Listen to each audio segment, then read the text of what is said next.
Hi, welcome to Declare's Delight for Life. You can probably recognize that my voice is a little froggy. I'm dealing with a real bad cold right now, and I hope you can understand me just fine. And I'm hoping that you guys enjoyed the last Facebook. I know I really enjoyed giving it to you. When we think of ourselves and we think of gardens and we think of so much, we have to really think about that. And what I'd like to let you know is that I'm Andrea, the co-founder and CEO of Declares Delight for Life. I put the sensible and sensible and help you declutter the clutter in your life. How many times, we go out into the world and we are all given a bag of seeds out there, with different things and different thoughts and feelings and everything in this bag. And as we travel the world, we scatter these seeds along the way. Some of these seeds are weeds, some of them are flowers, some of them are food. They're all various things that we sprout in our life. And a lot of it is, by our choice about where we plant it. Or if we don't plant it, somebody will take our bag and then, plant things for us. And then we have no choice.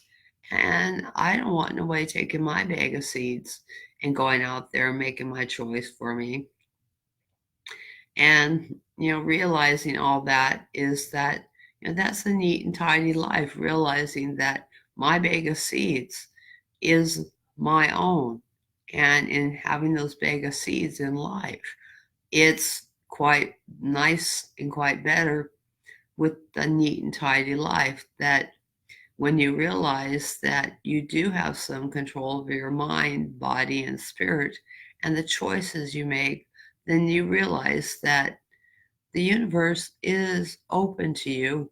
And believe me, I know that from a fact, because even though I may be sick, I'm still getting things done for my business on my business retreat as I come to you from here, because I always like to make sure I give my best to you, and I'm here each and every night, even though I sound like a frog.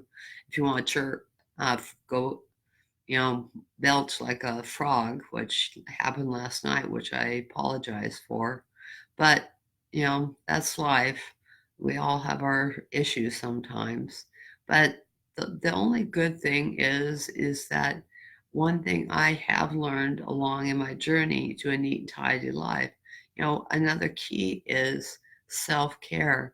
Like when you get sick, I do exercise, I do what I can do, but sometimes I get like this and I realize I need to stop, watch, and listen. I have to stop and listen to my body.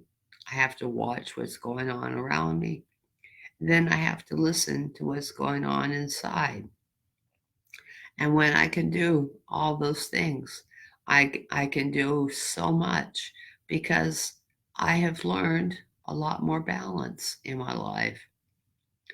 And, when you have that balance, you are able to have a garden.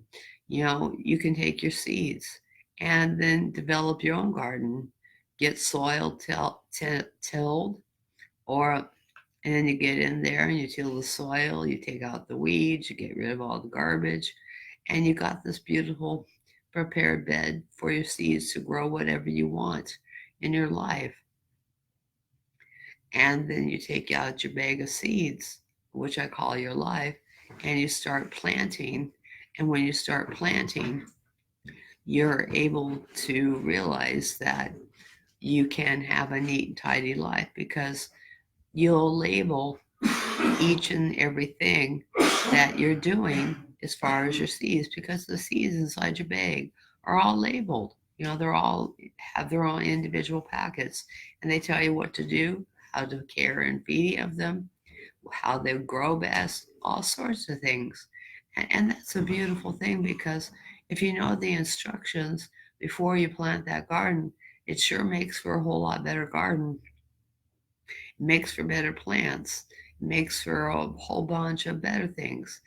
Sometimes you have to listen with open ears to folks around you who don't always think that folks are going to take things away from you, because you never know where that nugget that you learn is going to really make a difference for you. And there are some nuggets I've learned lately that's helped me greatly. And I do find that, learning from other folks and being around positive folks, yeah, it just goes on and on and on from there when that happens.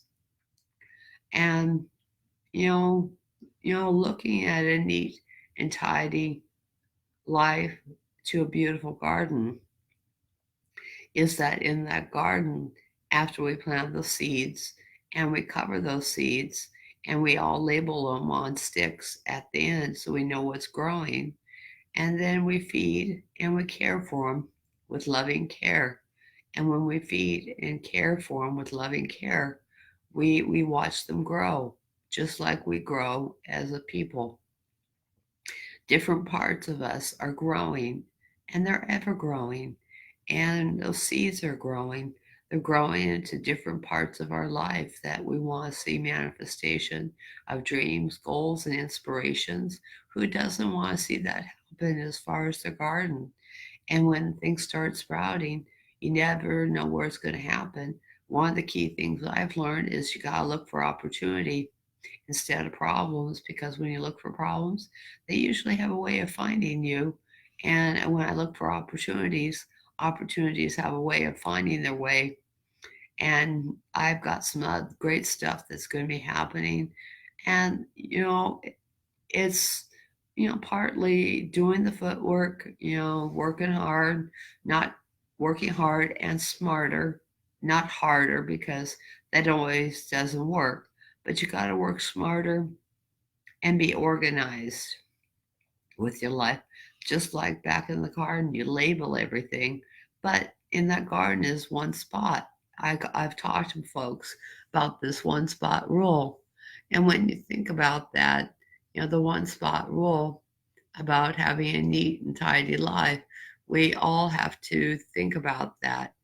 I would hope that, folks would, move on with their life, because as the garden grows, things will change and grow in that garden. Maybe your emotional state, your spiritual state, your state of your health, or your friendships and your relationships, and, all different parts of life and who you are. And that's in your garden. And, that's is sprouted because you sprouted it. And sometimes you have to trim those um, plants. Sometimes it's very hard to trim those plants, but that's okay, because we all sometimes have to trim things in our life that are not necessarily working for us. And that's not negative. That's opening us to possibilities, being with other folks who are more like us and more positive and will give us more of what we need. Good energies, as I call it. Because when you have those good energies and good feelings inside, you can do so much better, even if you have limited mobility, or if you have physical challenges, or you have anything that you are facing in life that when you look at it. One thing I'd like to say about all this is that, even in the most difficult of times, and believe me, I've been through a lot of difficult times in my life, is finding appreciation. I don't, we hear the word gratitude a lot, but I love the word appreciation, because when you have appreciation, you really feel it in your heart right here. And just, maybe several times over, go there and feel things in your heart, and just think of positive things on this. And one of the things I would hope that in doing that, that you learn that. And if you can have appreciation, that you'll realize that if issues come up in life, they don't seem so bad, or they won't turn so bad, because we are looking for those opportunities, and in looking for those opportunities, it creates a neat and tidy life. That's a beautiful garden. That's, I think, a great thing to have, because when we know where we're going, like I talked about, if we live in the past, we can learn from our past and live, but we don't live there. If we live there, we get stuck. It's like being stuck in mud, really hard to get out of. In fact, a couple days ago, I fell in mud from head to toe. And it was just like, oh boy, was it cold. I had to climb upstairs and, get out of my clothes. I was in mud head to toe. But you know, that's what being stuck is. It's being stuck in the mud. It's slippery. It's, very difficult to get out of. And that's how it was with me. But somebody lended me a helping hand and got me out of the mud. And that's what you got to do for yourself. Find those folks that will lend you a helping hand, that will be able to get you out of the muck you're in from the past, so you can live in the moment, so you can have a future, and so you can put that in your beautiful garden of life. Because I can't say anything more about that, because those who are willing to help themselves, other folks are attracted to that. And that is a huge attraction factor for anything. And, when that's an attraction factor for anything, I would hope that when you realize that, I look at you guys and what you've done, you've been on my journey with me. This is my 341st Facebook Live with you. And that's not to brag or anything, but I've been along my journey through hernia operations, cancer, so much. But you've been here along with my journey and have seen me grow. And you know what? I really appreciate you and all that you've been there and being there for me. And to me, that is great, because I'm coming into my own person. I started out a hollow shell when I started this journey of starting to do Facebook Lives, but I'm not a hollow shell anymore. I'm that oak tree, as I've always talked about, flexible, strong, and ever growing. And that's beautiful, because back there at that garden, I planted a lot of beautiful seeds that are sprouting a lot of wonderful things. And I'm able to take care of my garden like I've never been able to take care of it before. And, when we realize all this, we need to look at ourselves and realize that life can be neat and tidy and be beautiful. And we all need to look at some things in our life and realize that we can be organized, and not to the point that everything is perfect, because I believe there's never any perfection. You see where we're standing. It's perfect, but it's practical, and we get things done and what we need to be done. And that's the great thing about the whole thing. And I would hope that you would take away, certain things from this, because I'm going to give you 3 questions like I did last night, to give you something to take away and think about. And I'd like you to, write them down.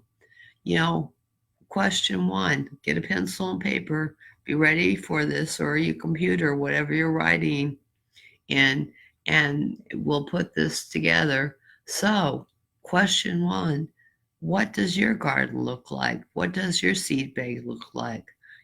Answer that question and stuff. How far are you along in the path to getting to your own garden, to build your own garden in your life instead of being stuck in the past? And 3, are you willing to look around for a helping hand? And I will leave you with those questions to ponder until tomorrow's Facebook Live. And with that, I wish you a great Declutters Delight for Life. Have blessings, tranquility, and hope, and peace and love, and let there be a light in your eyes.